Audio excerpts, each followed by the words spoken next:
মোহাম্মদ লেখা আছে, কথা বলেন না কেন? মুসলমানের জন্য দোয়া করতে কোনো সমস্যা আছে? ধর্ম উপদেষ্টা ডক্টর আফামা খালিদ স্যার কয়েকদিন আগে জানিয়েছেন ৯৬% মুসলমান এই দেশে আমরা বাস করি। আমাদের মাথার উপরে যেহেতু আল্লাহ তাকে বসিয়েছে, আমরা চাই তিনি যেন দাড়ি রাখেন। এটা কি খারাপ কথা? একটা ভালো কথা বলছি না? আমরা ১৬ কোটি মানুষ, ১৮ কোটি মানুষ দোয়া করছে আল্লাহ যেন তাকে সত্যিই এই তাওফীক দান করে। নবীজি জানিয়েছেন ১৫০০ বছর আগে ওই জাতি কখনো উন্নয়ন লাভ করতে পারে না সেই জাতি তাদের শাসনভার কোন নারীর হাতে তুলে দেয়। আল্লাহ মনে হয় আমাদের কপাল থেকে এই অভিশাপ মুক্ত করার একটা ব্যবস্থা করে দিচ্ছে। উনি যাই হোক, অন্তত পুরুষ মানুষ। এক কথা বলে না কেন? পুরুষ মানুষ না? ঠিক আছে, সামনে যারা আসবে আশা করছে তারাও পুরুষ মানুষই আসবে। মেয়ে লোক আসার আর কোন সম্ভাবনা দেশে আছে? কারণ তাদের বুদ্ধি অর্ধেক। আপনি আমার এইটা উল্টা পাল্টা করে লাগিয়ে বিভিন্ন জায়গায় দিয়ে নেই যে নারী বিদ্বেষী না, এটা হাদিস বলবা, এটা বুখারী শরীফের হাদিস। আল্লাহর নবী কথা শুরু করার আগে লাম দিয়েছে, লাই ইউফলিহা, কখনো সফল হতে পারে না ওই জাতি যে জাতি তার শাসনভার কোন নারীর হাতে তুলে দেয়। আমরা এই জন্য আমার মনে হয় দুর্নীতিতে চ্যাম্পিয়ন হতাম। কথা বলো না কেন? প্রশ্ন আসতে পারে তাহলে ৫৩ বছর তো নারী ছিল না? না, যারা ছিল এর আগে আর ওরাও নারীর মতন। নারী কাকে বলে আজকের তেলাওয়াত কিন্তু আয়াতের ভেতরে আছে। আজকের সূরার নামই মুমতাহিনা। মুমতাহিনা মানে কি? পরীক্ষিতা নারী। কোন নারীকে পরীক্ষা করে করে আল্লাহ এই জগতে নামি দামি এবং গনি বানিয়ে দিয়েছিলেন, কিন্তু এস্টাবলিশ বানিয়েছিলেন। কারা আল্লাহর মনোনীত ছিল, কি করলে মনোনীত হওয়া যায়, চিরন্তন হওয়া যায়, এই কথাগুলো আজকের তেলাওয়াত কিন্তু আয়াত থেকে আমরা শুনবো ইনশাআল্লাহ। তাফসীরে যাচ্ছি, আমরা কিছু কথা আগে থেকে বললাম। শাহাদাতের মর্যাদা যারা পেয়েছেন আল্লাহ তাদেরকে সত্যই যেন শাহাদাতের যে স্বাদ এটা দান করে। এখনো যারা অসুস্থ আছে শেফায়ে কামিলা আজেলা আল্লাহ যেন নসিব করে। রাজা দুর্বিসন্ধি লাগিয়েছিল যে ১৪ জায়গায় অনুমতি নেই, এই করতে করতে যারা আয়োজন করতো, এই যে এই ছেলেটা আগস্ট মাসের ৫ তারিখের আগে একটা অনুষ্ঠান দিয়েছিল নীলফামারী বাড়িয়ে জল ঢাকা। ওখানে যিনি দায়িত্বে ছিলেন ওসির, আমি যে পৌঁছিয়েছি উনি গাড়ি নিয়েছে আমাকে ধরে মামলা দেবে। উনি জানেন নামে মামলা আছে, আরো নতুন করে আরেকটা লাগায়। সেদিন যে কি তৈরি করেছিল ওসি সাহেব, এখন শুনলাম আজকে আসার সময় বলছে ওই ওসির নামে নাকি আজকে মামলা হয়েছে। উনি আমার নামে মামলা সাজাবে পারে না, এখন নিজে মামলা ফিগারে। এই জন্য যারা এই সিস্টেম করেছিলেন কিয়ামতের আগে দেশে আর কোরআনের কথা বলতে কোনো অনুমতি লাগবে না, সেইটাই ফিরে আসবে ইনশাআল্লাহ। কোন কারণে আল্লাহর কালামের কথা আল্লাহর জমিনে বলতে আপনার মতো সলিমুদ্দের কাছে লিখিত নেওয়া লাগবে? আপনি কি হয়ে পড়েছেন বলেন? এই নিয়ম নীতি ছিল কাফেরদের কারণে। কোরআন নাযিল হওয়ার পর থেকেই কোরআন শুনবে ৩ প্রকার মানুষ। কয় প্রকার? প্রথম নাম্বারে শুনে বিরোধিতা করেছিল, তারা কাফের। আল্লাহ রাব্বুল আলামিন বলেন, ওয়াকালাল্লাযীনা কাফারু লা তাসমাউ লিহাদাল কুরআন ওয়ালগাউ ফীহি লাআল্লাকুম তাগলিবুন। সূরা হামিম শাদ্দা ২৪ নম্বর পারা ১৮ নম্বর পৃষ্ঠা ৯ নম্বর লাইনে ২৬ নম্বর আয়াত। এটা তাফসীরে ফি জিলালিল কোরআনে আছে। দলিলগুলো তাফসীর আকারে লম্বা করে বলছি না, শুধু শর্টকাটে কিছু বিষয় জানানোর জন্য আমি বলছি। আল্লাহ পাক বলেন ১৫০০ বছর আগে কাফেররা সিদ্ধান্ত নিয়েছিল সব চলতে দাও, কোনো বাধা দিও না, কিন্তু মুহাম্মদের কোরআন যেন চলে না। ওদের উদ্দেশ্য ছিল কোরআন চলতে যদি বাধা দিতে পারো, হট্টগোল করো, ওয়ালগাউ ফীহি, শুধু বন্ধই করবা তা না, এটা বন্ধ করার জন্য যত রকমের কায়দা কৌশল আছে করবা। আবু জাহেল এই মনে করতো কোরআন যদি মানুষ না শোনে তাহলে আমার অবৈধ সিয়ারের ব্যাপারে কথা বলবে না। খুব ভালো করে জানতো মুহাম্মদ যেটা বলতে চায় এটা যদি মানুষ বোঝে তাহলে আমি যে অবৈধ চেয়ারে আছি এই চেয়ার টিকবে না। ১,৫০০ বছর আগে এদের বেদাত্তা যারা নব্য আবু জাহেল সেজেছিল এরাও বুঝে ফেলছিল আমরা যে কায়দায় আছি, কারণ যদি মানুষের দেশে শোনে আর বুঝে ফেলে তাহলে আমাদের চেয়ারের পায়া থাকবে না। এখানে অনুমতির সিস্টেম করেছিল। জাতির সামনে যে কাজ প্রকাশ হয়ে গেছে, কোরআন যারা বাধা দেয় শুনতে দেয় না তারা ১ নম্বরে কাফের। তারা কি? আরো জোরে। এই 15.5 বছরে এগুলো যারা বাধা দিয়েছে, আপনি নামাজ পড়তে পারেন, রোজা রাখতে পারেন, আপনি কাফের। কাফেরের জানাজা পড়া জায়েজ আছে, কবরে দেওয়া। তাহলে এই দেশে যারা এতদিন এই করলেন 15.5 বছর, তাদের এখন আর জানাজার দরকার কি, কবরে দেওয়ার দরকার কি? উড়িয়ে ফেলেন। কারণ ও তো এমনি জাহান্নামে যাবে। জাহান্নামে গেলে তো আগুনে পড়বে, আগুনে লাগিয়ে দিলাম থাক। শক্ত করে বললাম এই জন্য আগামীতে কোনো সালেম যেন এরকম সিদ্ধান্ত না নেয়। ২ নম্বরে কোরআনের শ্রোতা পেয়েছি আমরা নাজিল হওয়ার পরেই তারা শুনতে আসতো, বিশ্বাসও করতো এটা আল্লাহর কিতাব, মুহাম্মদ বানাতে পারে না। শোনার পরে যখন দেখতো না এই কথাগুলো তো আমাদের ব্যবসার সাথে মেলে না, আমাদের রাজনীতির সাথে মেলে না, আমাদের পরিবারের সাথে মেলে না, এমনকি আমার ব্যক্তিগত জীবনের সাথে মিলছে না, ওই মানুষগুলো তখন আস্তে করে নবীর কথা শোনার পরে কি করে? সূরা নিসা ৫ নম্বর পারার ৭ নম্বর পৃষ্ঠার ১ম নম্বর লাইনের ৬১ নম্বর আয়াতে আল্লাহ বলেন, ওয়াইদা কিলা লাহুম তাআলাউ ইলা মা আনজালাল্লাহু ওয়া ইলার রাসূল রাআইতাল মুনাফিকিনা ইয়াসুদ্দুনা আনকা সুদ্দা। ওয়া মানে এবং ইদা মানে যখন, কিলা মানে বলা হয়, তাআল মানে আসো, ইলা মানে দিকে, মা মানে যা, আনজালাল্লাহ মানে আমি আল্লাহ নাযিল করেছি, ওয়া ইলার রাসূলি এবং রাসূলের দিকে আসো। রাআইতাল মুনাফিকিনা, হে নবী আপনি দেখতে পাবেন যাদের অন্তরে গুড় আছে, মুনাফিকি আছে, এই মানুষগুলো ইয়াসুদ্দুনা আনকা সুদুদা, আস্তে করে আপনার কাছ থেকে মুখ ফিরিয়ে কেটে পড়বে। সুতরাং আজকের আলোচনা শেষ হওয়ার আগে দেখেন কোনটা ওঠে, ওই দু একটা যাচ্ছে আলাদা কারণ, ভালো লাগছে না এই বলে যদি চলে যায় বুঝবেন ওইটা মুনাফিকের কোন লক্ষণ নিয়ে যাচ্ছে। পোশাক পায়খানা আর বিড়ি খাওয়া বাদ দিয়ে কেউ যেতে পারবে না। বিড়ি খায় তবে না, কিছু মানুষ আছে আপনি খুব নেশা লাগলে খেয়ে অবশ্যই কি আসবেন তো, কারণ রংপুর বিভাগে এটা চলে আমি জানি, কারণ এখানে বিড়ি তৈরি হয়। এই যে পাশের গ্রাম কুড়িগ্রাম এই সমস্ত জায়গায় আপনারা তৈরি করেন, আমরা তৈরি করেন না খেলে হয়, খাবো একটা খা, আস্তে আস্তে ছেড়িয়ে দিচ্ছি। আমি তো আকিজ গ্রুপে ছিলাম ওই সময়, স্যারকে বলেছিলাম যে আকিজের বড় ছেলে যিনি, স্যার আপনারা এই কাজ মামলা ভাত দিয়ে একটা খাবার তৈরি করেন, তো খাবার, খাবারে তো খাবার না, মানুষের লাঞ্চ নষ্ট হয়ে যায়, কলিজা নষ্ট হয়ে যায়।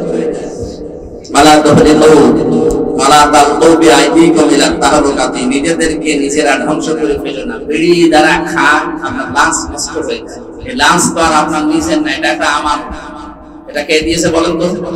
সুতরাং নিজেরা নিজেকে নষ্ট করবেন। 22 কোটি টাকা না কত কোটি টাকা একটা রিপোর্ট পেয়েছিলাম যে মানুষ দোয়া দিয়ে শুরু উড়িয়ে দেয়। এমনি আমরা গরিব মানুষ, তারপরে রংপুর বিভাগ আরো গরিব, আর ওনারা বেকার বেকারে ধোয়া দিয়ে টাকাগুলো নষ্ট করে। বিড়ি আস্তে আস্তে ছেড়ে দেবেন, কারা হাত করে মানে একজন আছে ঠিক আছে, ওনারা ছেড়ে দেবেন, ভালো জিনিস। 3 নম্বরে কোরআনের শ্রোতা ছিল তারা, আল্লাহ রাব্বুল আলামিন তাদের পরিচয় দিচ্ছেন, দেখেন তো আপনি মেলাতে পারেন কিনা। ইন্নামাল মুমিনুনা আল্লাযীনা ইযা যুকিরাল্লাহু ওয়াজিলাত কুলুবুহুম وإذا تليت عليهم آياته زادتهم إيمانا وعلى ربهم يتوكلون হাফিজা আমি জানি আপনি রেডি করেন আপনি কি শাস্তি দিতে পারেন কোরআন দিয়ে মানুষ হত্যা করার যে শাস্তি হযরত ওমর আরম্ভ করবেন হঠাৎ করে চারজন যুবক রাজ দরবারে এসে বলে খলিফাতুল মুসলিমিন বিচারটা একটু লেট করেন যেই কারণে আপনি মেয়েটাকে শাস্তি দিতে চান হত্যার মেয়েটার কোনো দোষ নেই দোষ আমাদের চারজনের মেয়েটা তার বাবাকে নিয়ে পাহাড়ি এলাকায় জঙ্গলি এলাকায় থাকতো বসবাস করতো ওখানে আমরা শিকারে গিয়েছিলাম যাবার পরে এই মেয়েটার রূপ সৌন্দর্য দেখে শেষ পর্যন্ত যৌবনের তাড়নায় শয়তানের ধোঁকায় নফসের ধোঁকায় পড়ে আমরা বাবাকে বেঁধে দিবে তার সম্ভ্রম নষ্ট করেছি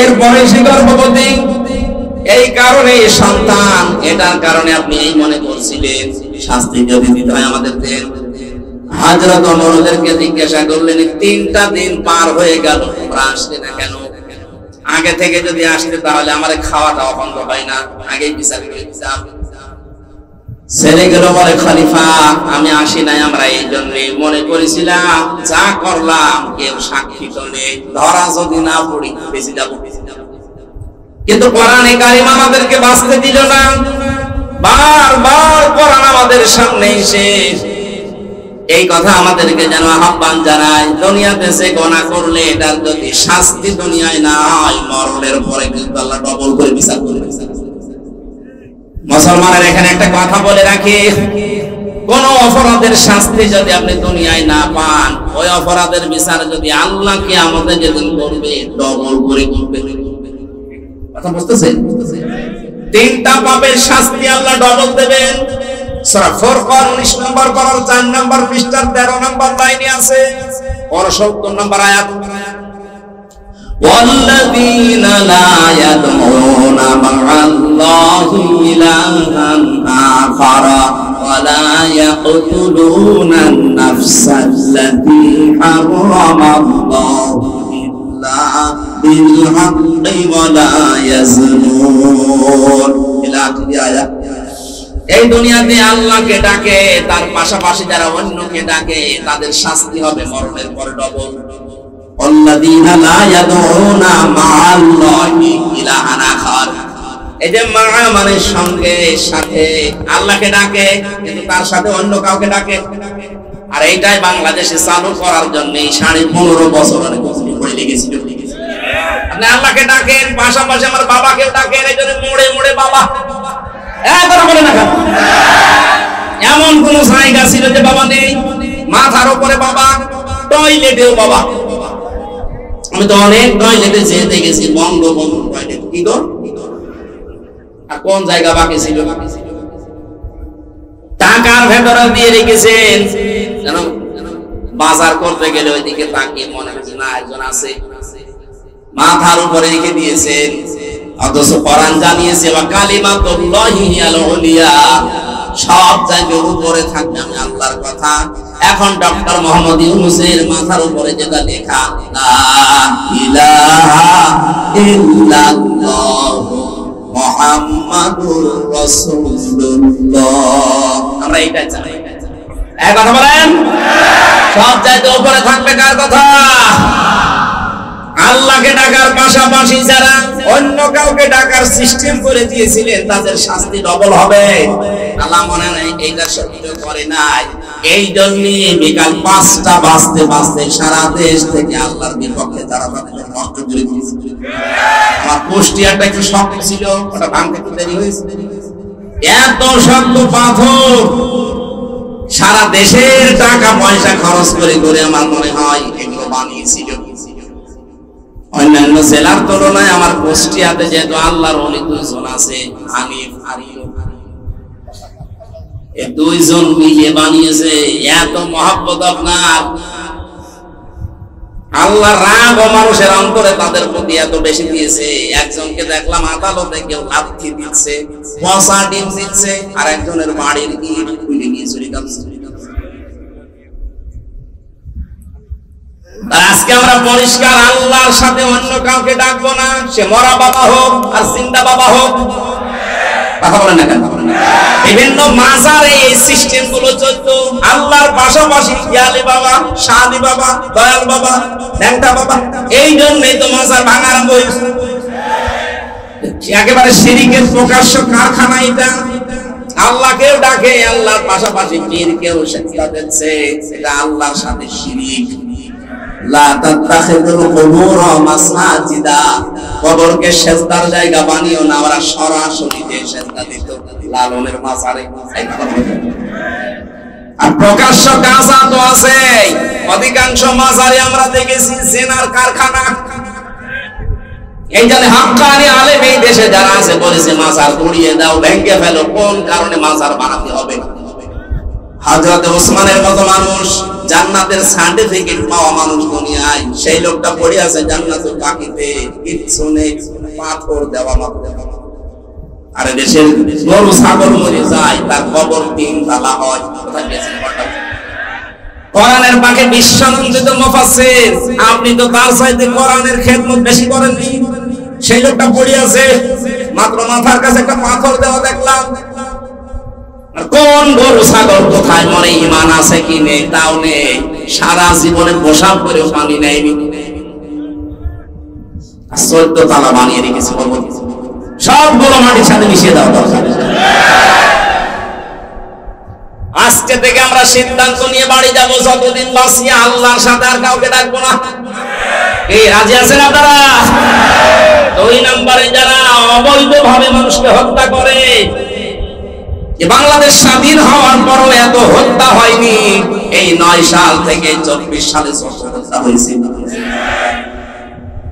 বাকিগুলোর অনেকের খোঁজই আমরা জানি না।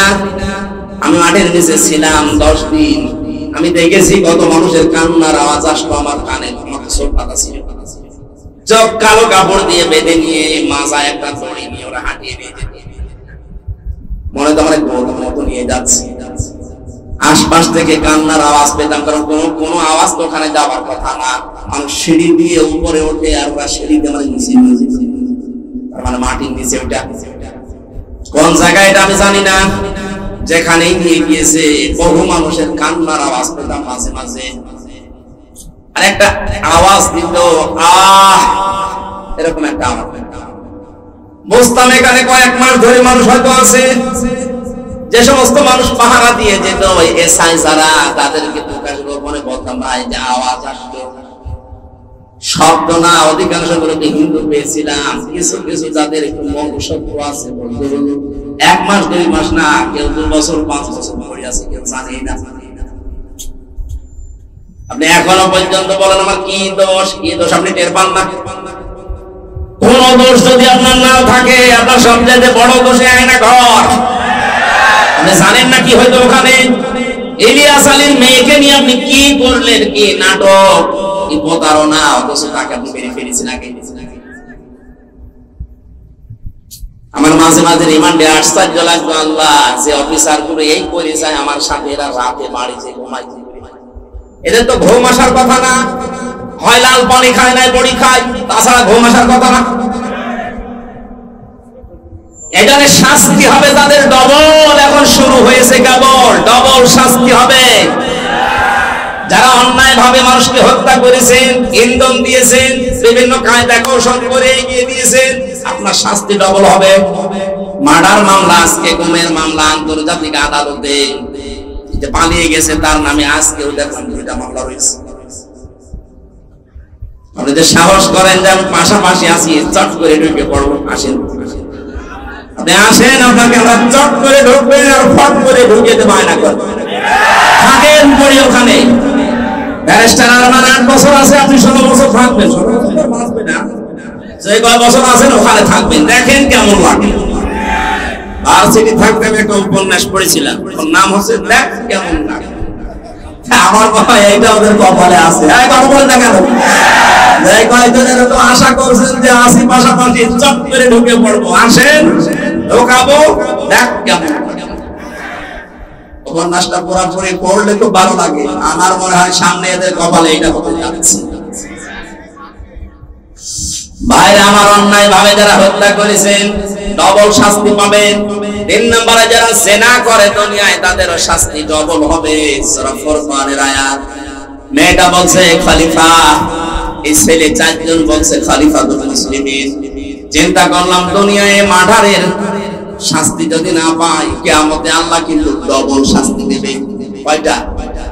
এজন্য দুনিয়ায় হয়ে যাক, আপনি যে বিচার আছে কোরআনের করে দেন, দুনিয়ায় শেষ, পরকালে যেন আল্লাহ এই বিষয়ের কোনো বিচার না করে আমাদেরকে মাফ করে দেয়।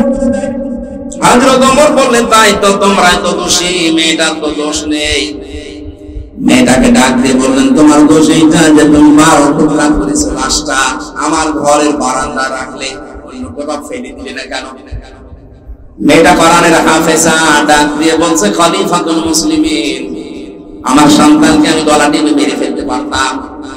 12 টুকরা করেছিলাম, আমি বিভিন্ন জঙ্গলে পাহাড়ে ছিটিয়ে দিতে পারতাম, কিন্তু আপনার কাছে আমি কেন দিলাম? দিয়েছি এই কারণে, প্রথম কারণ আমার ছেলেটাকে আমি হত্যা করেছি, 1 নাম্বার কারণ হচ্ছে সে জারজ, তার তো বাবা ঠিক নেই। কয়টা বাবা? বলেন বলেন। জন্ম তো ঠিক নেই, বাবা 4টা, যদি ওর দোষ না, কিন্তু সন্তানটা তো জারজ। আর আমি কোরআনে কারিমে সূরা কলমের 13 নাম্বার আয়াত থেকে 19 নাম্বার আয়াত পর্যন্ত জানি, যারা জারজ সন্তান এই পৃথিবীতে তাদের 13টা কাজ হবে। তার 1 নম্বরে তারা কোরআন বিরোধী হবে। আমার পেটে জন্ম নিয়ে বড় হয়ে আমার সামনে কোরআনের বিরুদ্ধে মিছিল করবে আমার ছেলে, এটা আমি মানতে পারি না। এই জন্যই আমি নিজের হাতে জবাই করেছি। বাংলাদেশে আজ যারা কোরআনের বিপক্ষে অবস্থান নিয়েছিলেন, নিচ্ছেন, এখনো সামনে অনেকে চেষ্টায় আছেন। আজকে একজন বুদ্ধিজীবী নামে বুদ্ধি বিকালাঙ্গ, আমি নাম নিলাম না, লোকটা বলেছে ধর্ম কোন রাষ্ট্রের ব্যাপার, কোন ব্যক্তির ব্যাপার না। এই শব্দটা তার বলা ঠিক হয়নি। সে যে তওবা না করে সেও মুশরিক। এক কথা বলছে না কেন?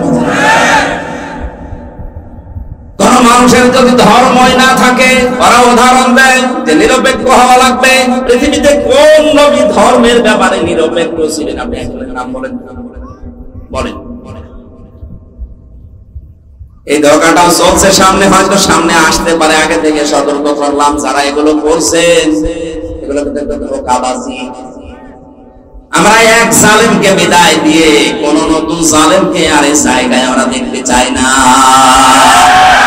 যারা আসবে তারা যারা ইনসাফ কায়েমকারী হয়। মেয়েটি বলে, খলিফা, আমি একটা একটা করে 13টা কারণ বলতে পারি কেন আমি হত্যা করেছি। আমি এসেছি এই কারণে, আমি না আসলেও পারতাম। মেরে আমার সন্তানটাকে জবাই করে ফেলে যদি পাহাড়ে জঙ্গলে ছড়িয়ে ছিটিয়ে দিতাম, আপনি করতে পারতেন না। আমি এসেছি এই কারণে, আমি যেহেতু হত্যা করেই ফেলেছি, আর হত্যার বিচার যদি দুনিয়ায় না হয়, কিয়ামতে আল্লাহ কবুল করবে। তারপরে কোরআন দিয়ে আমার বিচারটা করে দেন, কিয়ামতে যেন আল্লাহ আমার ব্যাপারে কিছু না বলে।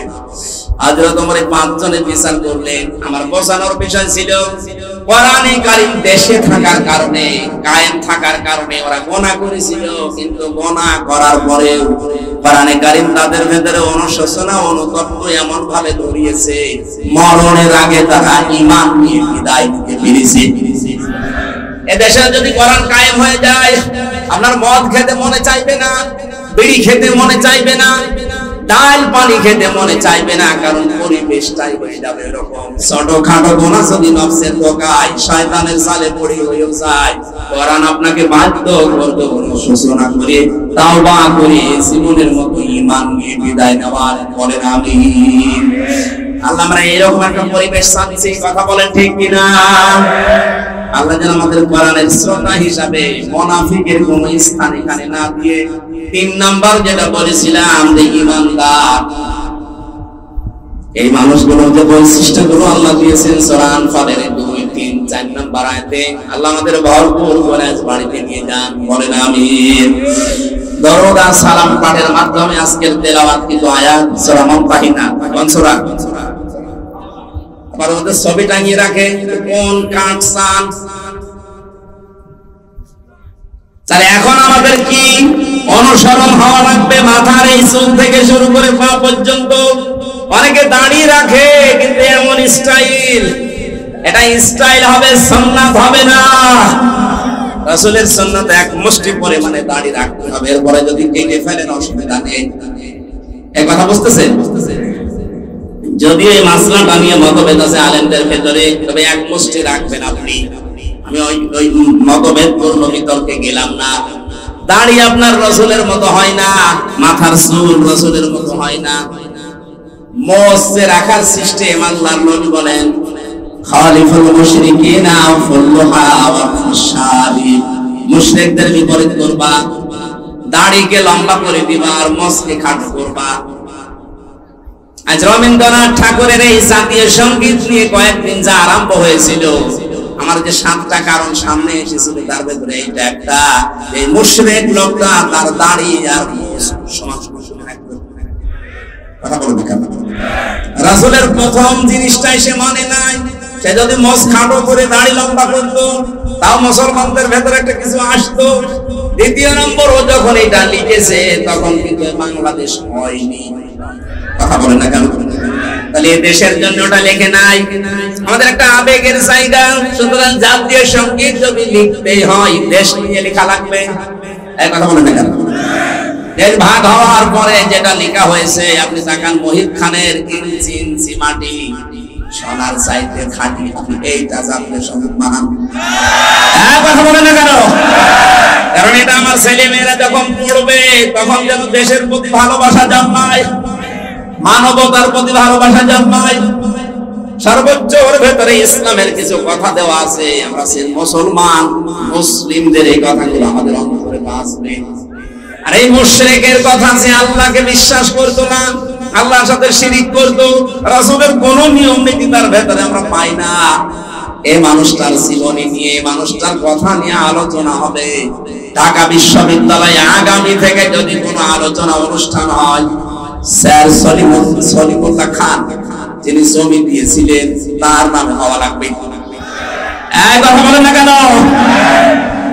এত উপকার করলেন, শত শত বিঘা জমি দিয়ে, তার নামে কোনো কিছু হয় না। কোথা থেকে কোন ভেন দেশে সকল উড়ে এসে জুড়ে বসে কি বলে গেল, তার নামে আপনি অনুষ্ঠান করবেন। বাংলার টাকা দিয়ে আগামীতে মুশরিকের জন্য অনুষ্ঠান হবে না। অনুষ্ঠান যদি হতে হয় যিনি জমি দিয়েছিলেন তার জীবনী থেকে কিছু পড়েন। এই কথা বলেন না কেন? কোরআন পড়েন, হাদিস পড়েন, মানুষকে জানান, তার জন্য দোয়া করেন আল্লাহ যেন তাকে মাফ করে দেয়। এরপরে যত নিচে নামছি আমরা কোন জায়গায় রাসূলের আদর্শ পাচ্ছি না। বিশ্ব নবী তার স্ত্রীদের সাথে যে আদর্শ দেখিয়েছেন ওইটা আপনার ভেতরে নেই। উনি তার বন্ধুদের সাথে যেটা দেখালেন সেটা আপনার নেই। কোন জায়গায় যদি আদর্শ সেট করতে না পারে, বিশ্বাস করতে পারেন আল্লাহ আপনাকে এখনো ভালোবাসা আরম্ভ করেনি। আয়াতটা পড়ার পরে আমার মনে হয় দেশে হাজারো আলেম, হাজারো পীর এখনো আল্লাহর ভালোবাসায় পাওয়া আরম্ভ করেনি। কারণ যেই পীর শুধু জিকিরকে ইবাদত মনে করে রাসূলের তরিকা, কিন্তু এদেশ যে কোরআন দিয়ে চালাতে হবে এইটাকে যারা রাজনীতি দুনিয়ার কাজ মনে করে আরো মানুষকে ধোঁকা দিয়ে বোকা বানিয়ে রাখে, এটা পীর বলেন। এরকম পীর দেশে নেই। 48,000 পীর, অধিকাংশ গুলোই দেখবেন কিছু কিছু ইবাদতকে ইসলাম মনে করে পালন করছে, আর বাকি মেজর হাজারো হাজারো ইবাদত করে দুনিয়ার কাজ করে ছেড়ে দিচ্ছে, অথচ ওইগুলো রাসূলের আদর্শ। বিশ্বনবী জানিয়েছেন তোমরা সবাই ঐক্যবদ্ধ হবা, এটা কোরআনে কারীমের নির্দেশ। ওয়াতাসিমু বিহাবলিল্লাহি জামিআ ওয়া লা তাফাররাকু, সবাই মিলে একভাবে আল্লাহর রজ্জুকে আঁকড়িয়ে ধরবা, এই বিষয়ে কোনো মতপার্থক্য করবা না। অথচ বাংলাদেশে এখন একটা মেজর সমস্যা হয়ে দাঁড়িয়েছে। গত 3 দিন আগের রিপোর্ট একটা পেয়েছিলাম, এই দেশের 100 জনের 14 জন মানুষ এখনো পর্যন্ত পালিয়ে যাওয়া ওই সালেমকে সাপোর্ট করে। 100 জনের 28 জন মানুষ এই দেশে অনেকে থালা জোর করে থালা নেওয়ার ধান্দায় আছে। থালা দিন, তাড়াতাড়ি থালা দিন। কি করবেন থালা নিয়ে? আবার খাওয়া আরম্ভ করবে। সুখের বিষয়, আনন্দের বিষয়, 100 জনের 58 জন মানুষের তালিকা আমরা পেয়েছি। 100 জনের 58 জন চাচ্ছে এদেশে আল্লাহর বিধান কায়েম হোক। 14 আর 28 বাদ গেলে 58 থাকে। দিন যাচ্ছে, বাড়তেছে। গত কয়েকদিন আগেও আমি 10 জন মুসলমান বানিয়েছি এই যে দিনাজপুরে। তার আগে 2 জন চুয়াডাঙ্গায়, এর আগে গাইবান্ধায়। মানুষ যেভাবে দলে দলে পালে পালে ইসলামে আসতেছে, অমুসলিমরা, মুসলমানরা যারা ছোট খাটো সালেম ছিল তারা অনেকেই পরিবর্তন হয়ে যাচ্ছে। কথা বলেন না কেন?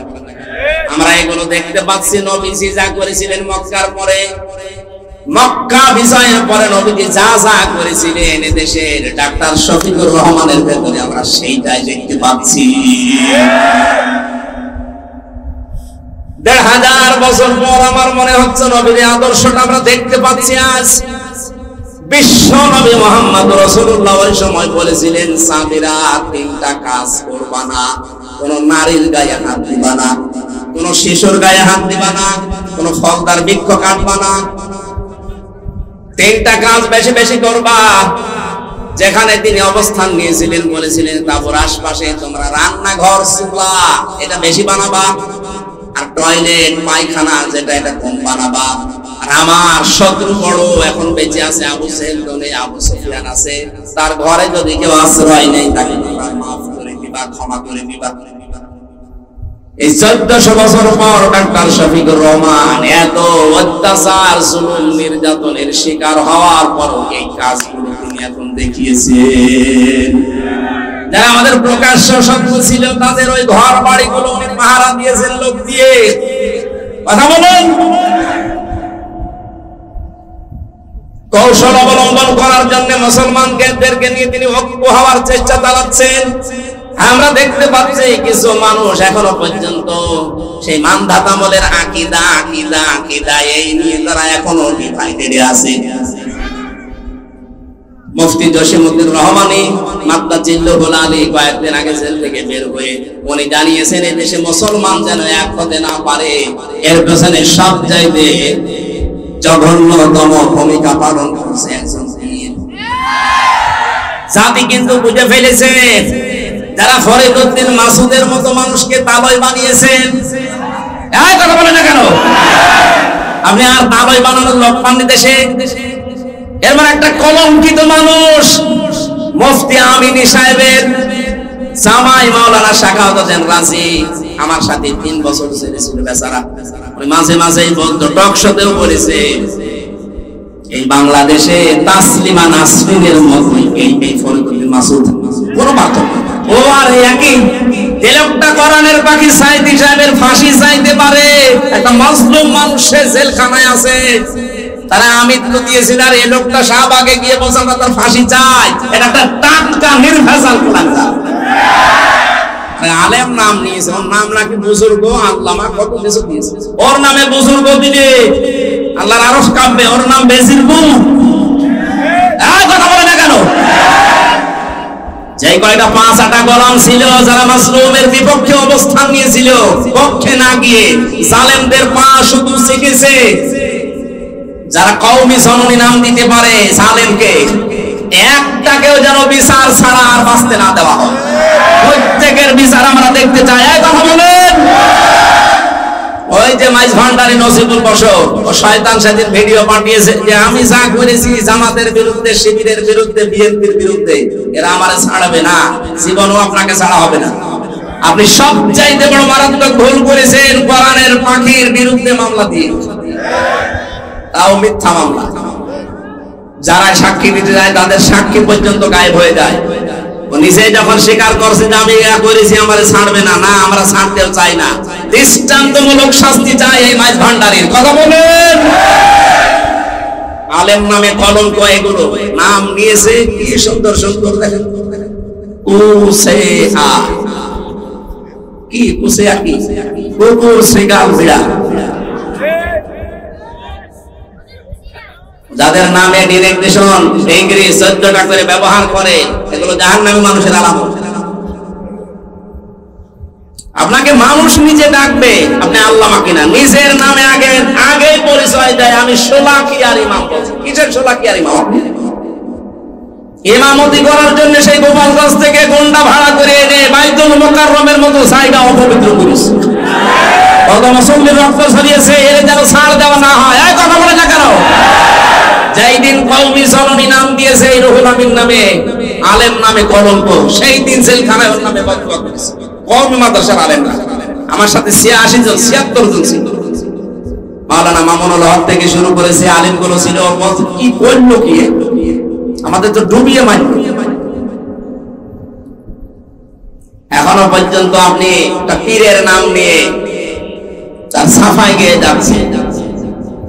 মুফতি জসিমউদ্দিন রহমানী 11 বছর জেল খেটেছে। আপনি কয় বছর ছেড়েছিলেন? তার যে স্যাক্রিফাইস সেটা এমনি এমনি বলে না, সে আপনাদের সাথে ছিল, মিশেছে, দেখেছে, বাস্তবতা সে জানে। আমিও জেলের ভেতরে কমপক্ষে 50 দিন তার সাথে আমার দেখা।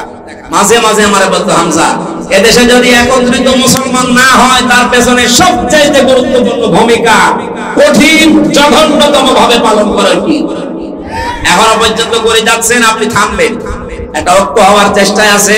সব আলেম ওলামা যদি এক হয়ে যে 58 ভাগের নিয়মই হয়নি, সব দাড়িওয়ালা টুপিওয়ালা মানুষগুলো এক হয়ে যাচ্ছে। আর এখানে আপনি এখন সেই মানধাতা বলে আকীদা করছেন। কার আকীদা খারাপ আপনি দেখান তো। জামাত ইসলামী বাংলাদেশের আকীদা হচ্ছে লা ইলাহা ইল্লাল্লাহু মুহাম্মাদুর রাসূলুল্লাহ। হ্যাঁ, কালেমা যদি আপনি ভুল প্রমাণ করতে পারেন তাহলে জামাতের আকীদা খারাপ। কালেমা তো নিজেও জিকির করছেন, আমরাও করছি, এখানে তো কোনো পার্থক্য নেই। কিসের আকীদা করেন? এই উল্টা পাল্টা ধোয়া তুলে মুসলমানদেরকে আজ ডিভাইডেড করবেন না, এটা হারাম কাজ। মুসলমানদের এক করা ফরজ আর ভাগ করা হারাম। এটা তো আমি বানালাম। সূরা আলে ইমরানের 105 নম্বর আয়াত। আপনি বাড়িতে যে মিলিয়ে দেখেন, যারা আজ মুসলমানদেরকে এক হতে দিচ্ছেন না, আপনি হারাম কাজে আছেন। কোন হারাম কাজ করা অবস্থায় তার ইবাদত কবুল হয় না। সুতরাং আপনার নামাজ, আপনার সিয়াম, আপনার হজ, এই দাড়ি, জিকির সব মাঠে মারা যাচ্ছে। আমি আর নিচে নামতে পারলাম না। এরপরও যদি কারো বিবেক না খোলে, আমার মনে হয় ওকে আল্লাহ মোহর মেরে দিয়েছে আবু সাহেলের মতো, ও আর ভালো হবে না। আমার ভাইরা, এখন থেকে আমাদের অনুসরণ হবে রাসূলের আংশিক না পূর্ণাঙ্গ? পূর্ণাঙ্গ অনুসরণ যখনই আমরা আরম্ভ করব, আল্লাহ আমাদেরকে ভালোবাসা শুরু করবে। তার মানে বোঝা যাচ্ছে দেশে অনেক আলেম, অনেক পীর এখনো পর্যন্ত আল্লাহর ভালোবাসায় পাওয়া আরম্ভ করে।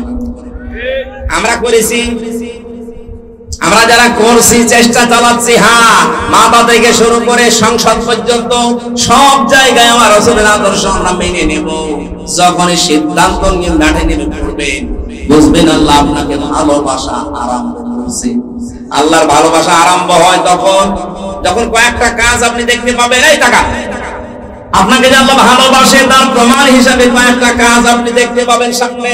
1 নম্বরে হাদিস, নবীজি বলেন, আমি যখন আল্লাহ পাক যখন কাউকে ভালোবাসেন তখন পুরো আসমানে ঘোষণা হয়ে যায় মহান আল্লাহ ওই লোকটাকে ভালোবাসে।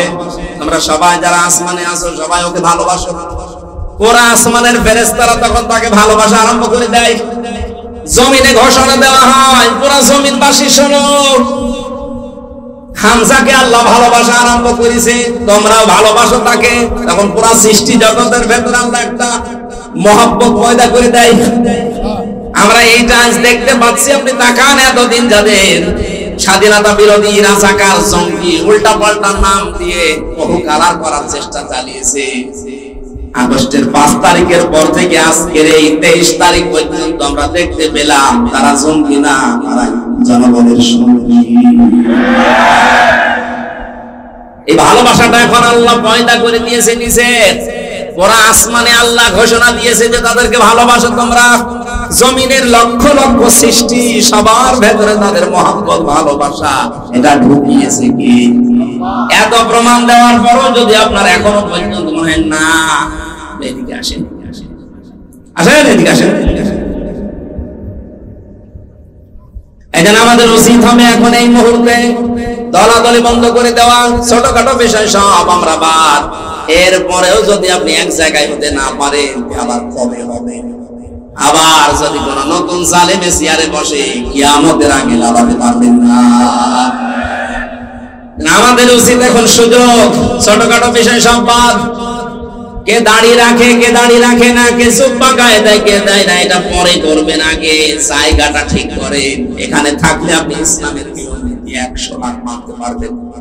আর এই জায়গাটা না থাকলে কয়েকদিন পরে আপনারও দাড়ি কাটা লাগতে পারে। এদেশে আড়ঙে অবস্থান নিয়েছিল না, আড়ঙে দাড়ি রাখা মানুষগুলোকে চাকরি দিত না। সামনে কিন্তু এরকম আসবে, আপনি চেষ্টা করবেন রাখার, কিন্তু পারবেন না। জায়গাগুলো সব জালেমের দখলে চলে যাবে। বিশ্বনবী মুহাম্মদ রাসূলুল্লাহকে আল্লাহ ঘোষণা দিলেন, নবী যারা আপনি আপনার কাছে আসবে, যে ঈমান আমরা আনতে চাই, বলবেন 6টা কাজ করো।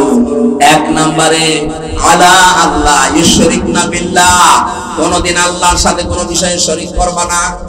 2 নম্বরে ওয়ালা ইয়াসরিকনা বিল্লাহ, ওয়ালা ইয়াসরিকনা, চুরি করা যাবে না। ওয়ালা ইয়াসনিনা, 3 নম্বরে কোনদিন তোমাদেরকে যেন আমরা, আমার দৃষ্টিতে মুমিন তো তারা, আমার দৃষ্টিতে মুমিন তো তারা যাদের সামনে আমার নাম উচ্চারণ করলে তাদের অন্তরাত্মা কেঁপে ওঠে। তেলাওয়াত যদি হয় তাদের সামনে, আমার আয়াতগুলো শোনার পরে, বোঝার পরে তাদের ঈমান যা ছিল বেড়ে যায়।